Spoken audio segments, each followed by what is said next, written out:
It takes 10 slow years for property to double in value. That is 100% wrong. In today's video, I want to show you exactly why properties double every 5 to 7 years, what has happened in the past, and exactly how I've been able to double assets in my personal portfolio in just 4 years. And I know what you're thinking. Well, hang on, that's what everyone says.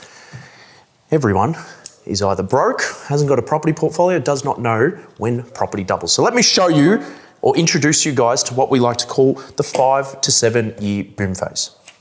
What you will find, so I get out my other little Sharpie here, the best texter in the planet. What you will find is that the actual doubling of value happens over a 5 to 7 year window.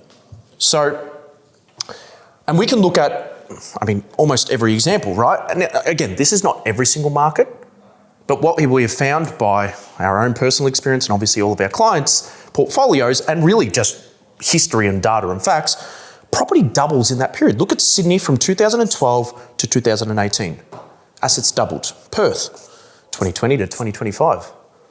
Look at Geraldton, over 150% growth from 2002 to 2008. Same with Hobart, 150% growth.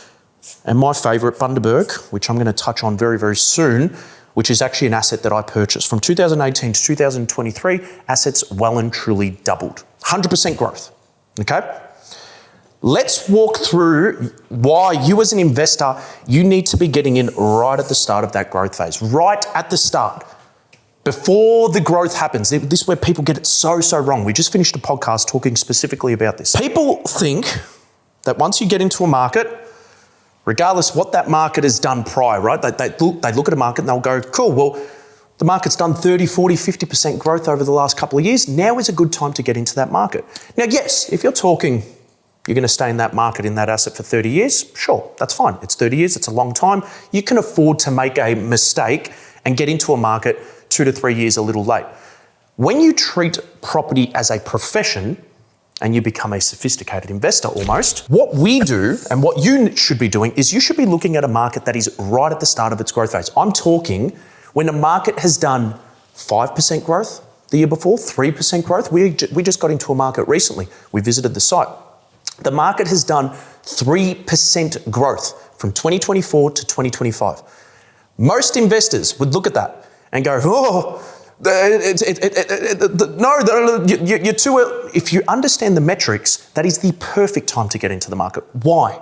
Because every single market will have 5 to 7 years of double-digit growth. You want to get in right at the start before it's done any double-digit growth. Now, obviously, it's not that easy to go, well, hang on, next year, this asset and this market is going to do double-digit growth when it's just done 3%. But if you have the understanding and you have the metrics, you can do that every single time. And that is exactly what we've done. Let me show you actual examples. Bundaberg. Purchased a property back in 2021 in Bundaberg. By 2025, that asset, I should mention, I purchased the asset for $412,000. It was a duplex. You've probably heard me talk about it a fair few times. Awesome asset. The asset today, I actually got values done 2 weeks ago. The asset today is worth $850,000, more than 100% growth in 4 years. So that's actually less than the 5-year growth period. Our good friend and great client, Anthony, he purchased a property in beautiful Rockhampton in Queensland also. He purchased an asset for $275,000 in 2021. The asset today is worth $550,000. Dare I say, the asset by 2024 was worth $550,000. So the actual asset doubled in an actually 3-year period. If we were to run valuations and actual comparables, the asset would be well worth above $600,000. What I'm trying to tell you is buying an asset and expecting it and just being okay with it to double in 10 years, like, great, you're going to do better than most. But if you're looking to do something in property that not many people do, one of your biggest, one of the most important metrics that you should be looking at, and really the way that you're going to kind of speed up the entire process and kind of shorten the period. If you, let's say you've got a goal of achieving $150,000 worth of income, one of the biggest components of that is being able to identify when you're at the start of that growth phase and how quickly you can double that asset base. Had I done this 4 or 5 times back in 2021 and I turned, I don't know, call it $2 million worth of assets into $4 million worth of assets, and I achieved that in a 4-year period, I could sell down every single one of those assets, purchasing 2021, and I could use that $2 million worth of free cash to then throw into whatever asset I want to reach my goal. Why take 10 years to achieve a goal when you can do it in 4 or 5 or 6 or within that 5 to 7 year period? I hope that was helpful. Property does not double every 10 years. On an average, it does. If you buy correctly, property can double, as you can see here, from 3 to 7 years to your success.